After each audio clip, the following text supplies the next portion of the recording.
Assalamualaikum warahmatullahi wabarakatuh. Shalom, salam sejahtera. Om Swastiastu, Namo Buddhaya, salam kebajikan buat kita semua. Yang terhormat Bapak Dedri Hendra selaku pengampu mata kuliah Manajemen Keuangan Internasional. Di sini saya menjelaskan tentang analisis penerapan kinerja keuangan terhadap perusahaan multinasional yang terdapat pada PT Yamaha Motor Internasional pada tahun 2022 sampai 2003 untuk sebagai tugas manajemen keuangan internasional. Baik, di sini kita masuk ke latar belakang. Perkembangan ekonomi global yang dinamis telah memberikan dampak signifikan terhadap strategi operasional perusahaan multinasional, termasuk perusahaan di sektor manufaktur otomotif. Persaingan yang semakin ketat mendorong perusahaan untuk secara konsisten mengevaluasi dan meningkatkan kinerja keuangannya sebagai bagian dari upaya mempertahankan daya saing dan keberlanjutan bisnis. Dalam konteks ini, Yamaha Motor Co. Ltd, salah satu produsen sepeda motor terkemuka di Indonesia dan di dunia, merupakan subjek yang relevan untuk dianalisis sebagai anak perusahaan dari Yamaha Corporation yang berbasis di Jepang. Yamaha Motor Co. Ltd tidak hanya menghadapi tantangan di pasar domestik, tetapi juga selaras dengan kebijakan dan strategi korporat global.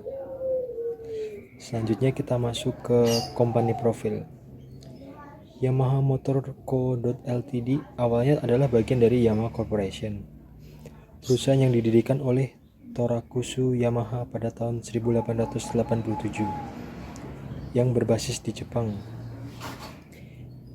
Yamaha Corporation pada mulanya dikenal sebagai produsen alat musik dan memproduksi dari organ dan piano pertama mereka. Namun setelah Perang Dunia Kedua, Jepang menghadapi kebutuhan besar akan kendaraan bermotor, dan Yamaha mulai melihat potensi untuk memproduksi kendaraan bermotor. Dan akhirnya pada tahun 1950, Yamaha memutuskan untuk mendirikan divisi yang mengkhususkan pengembangan dan memproduksi sepeda motor. Ini menjadi titik awal kelahiran Yamaha Motor Co. Ltd. Selanjutnya kita masuk di bagian visi, misi, dan moto serta tata nilai perusahaan. Untuk visi perusahaan Yamaha yaitu menjadi yang terdepan, dan untuk misinya melakukan terobosan pertumbuhan penjualan dan strategi bisnis optimal. Untuk motonya mereka menggunakan semangat kandu. Di sini saya menggunakan jenis penelitiannya pendekatan kuantitatif. Dengan metode analisis yang saya gunakan, pertama rasio likuiditas dengan current ratio atau CR dan cash ratio. Yang kedua profitabilitas. Untuk isi dari profitabilitasnya adalah return on asset atau ROA dan return on equity atau ROE. Dan yang ketiga solvabilitas, yang berisi debt to asset ratio atau DAR dan debt to equity ratio atau DER. Di sini kita bisa melihat data laporan keuangan PT Yamaha Co. Ltd. Di sini laba bersihnya di 2022 sebesar 174.439 juta yen dan mengalami penurunan pada tahun 2023 menjadi 119 juta yen. Untuk total asetnya sebesar 2.183.291 juta yen dan mengalami peningkatan di tahun 2023 sebesar 2.571.962 juta yen. Untuk total ekuitasnya di tahun 2022 sebesar 1.054.299 juta yen dan mengalami peningkatan di tahun 2023 sebesar 1.182.669 juta yen. Untuk aset lancarnya sendiri sebesar 1.305.683 juta yen pada tahun 2022 dan mengalami peningkatan pada tahun 2023 sebesar 1.548.558 juta yen. Untuk utang lancarnya sebesar 752.873 juta yen, dan tahun 2023 mengalami peningkatan sebesar 865.165 juta yen. Dan untuk kas dan setara kasnya sebesar 288.780 juta yen, dan di tahun 2023 juga mengalami peningkatan sebesar 338.839 juta yen. Dan untuk total utangnya sebesar 429.702 juta yen, dan di tahun 2023 juga mengalami peningkatan menjadi 538.310.000 juta yen. Kita masuk ke bagian selanjutnya, ini hasil analisis dari rasio keuangan yang pertama, yaitu rasio likuiditas.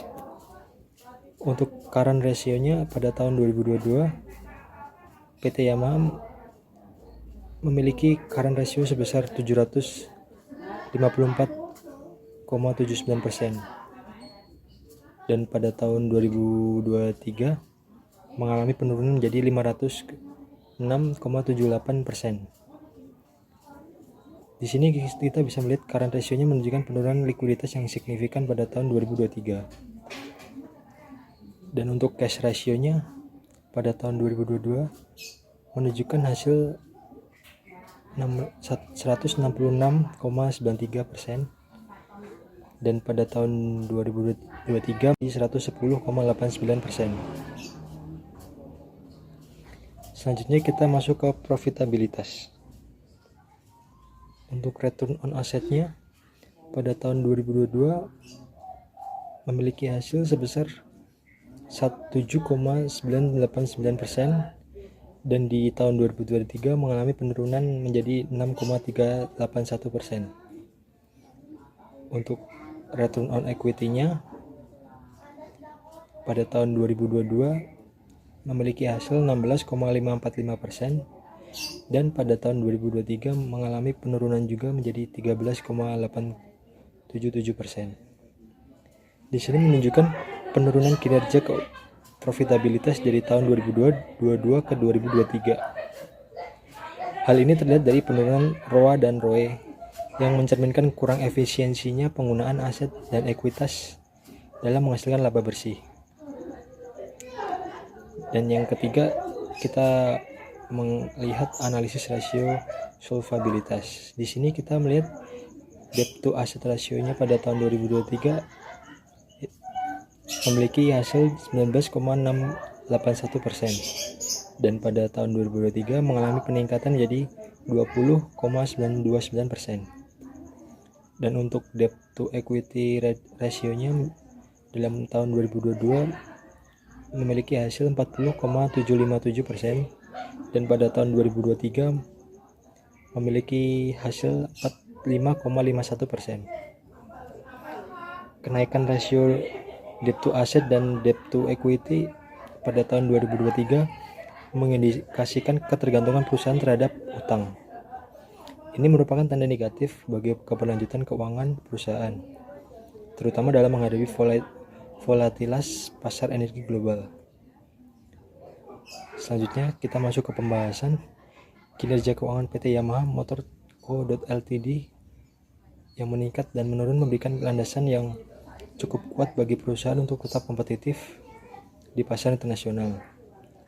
Dengan pengelolaan keuangan yang lebih baik, perusahaan memiliki peluang untuk meningkatkan investor di sektor inovasi dan teknologi industri otomotif.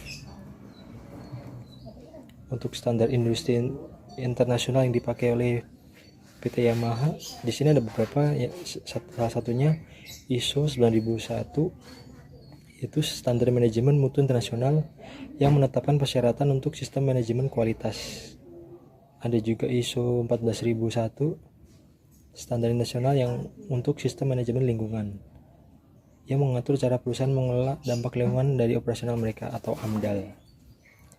Dan untuk ketiga ISO 27001, Ini standar nasional untuk manajemen keamanan informasi yang diterapkan dalam mengelola data dan teknologi digunakan oleh perusahaan.